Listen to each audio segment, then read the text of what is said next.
I'm gonna go over some steps that I would take before I got started. Some things that I did that really, really were critical in me getting to $100,000 per month in 2020 in a period of 8 months. Here's what I would do, okay? And this is exactly what I did when I scaled. And this is what I would do again. First thing that I would do, I would get rid of every side hustle, side venture, side partnership, side whatever that I'm involved in, because this is going to take 100% of your bandwidth. What I did in 2020, guys, this is advice that I followed. I was at the time running an SEO agency. And for those that don't know what that means, I was taking people's websites. They were paying me every month to get their websites ranked. And I was making money. But guys, I couldn't scale it. So guess what I did is I started adding more services. I'm like, hey, well, I do SEO and I also do website building and I also build logos and I also do consulting and I also do white labeled software and I also do social media Like, guys, I had like 7 micro businesses inside of this one business and I was barely paying the bills. I was making 8 to 10 grand a month. It was up and down. It was frustrating. I was tired. I couldn't scale it and I was at my breaking point. And the first thing that I did when I committed to this model and committed to figuring this out and committed to figuring out how to pre-sell, and I had the conversation with my wife, like, hey, I'm going to be going away for a minute. I'm going to be in the lab. I'm going to be in the freaking kitchen cooking shit up and I'm going to get us out of this kind of a thing. The first thing that I did is I got rid of everything and I focused on the one thing. The only thing that was providing decent revenue was SEO. And guess what I did? I went to a guy that was working for me on salary and I said, hey, I'm not offering this service anymore. I got a better idea. Why don't we create a separate company? You can set it up. In fact, I don't even need to own part of it. And I will sign deals if they come to me. I'm not going to chase them. Instead of paying you a salary, we're going to take the SEO clients. I'm going to give you half of the revenue and you're going to do the work. I'm going to sign the deals because I know as I continue to scale, I'm going to get SEO clients. I'll send them to you. You sign the deals and I don't want to talk to the business owner. I don't have time. You have to handle it all. What do you think about that? He said, okay, sounds good. And I got rid of that off my plate and I focused on one thing. So the very first thing, guys, is some of you guys are sitting there. You got side hustles. You're doing a little bit of day trading. You're doing a little bit of NFT this, a little bit of blogging here and affiliate marketing there. Guys, you got to get laser focused. You've got to focus on one thing. It's going to take all of your bandwidth. And if you don't think it is, remember there's people out there like me that are lasered in, that are focusing 100% of their bandwidth on this thing, that are going to kick your ass. They're going to eat your lunch. So the first thing that I would do, I got no money to my name. I would get rid of everything and I would focus on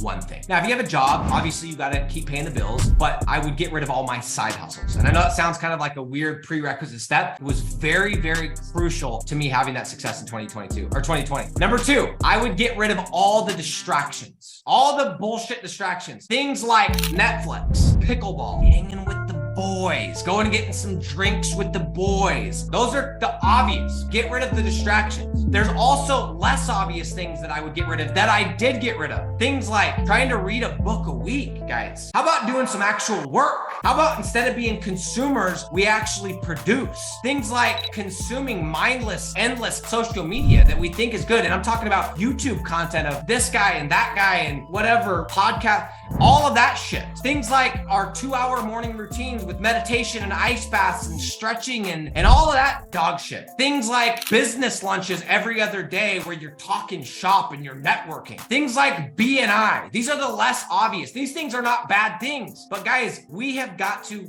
go to work. And you've got to remember there's people like me that got dedicated, that are focusing all of our attention, that are cutting these things out, and we're going to kick your ass. In order to compete, in order to do this, these are the things that I did. Now, to be candid and to be frank, and obviously you guys know what happened in 2020, it was much easier for me to cut out things like lunches with the boys and things like getting together with the boys because you couldn't do it. However, it was very, very crucial. It was a big part of me scaling up.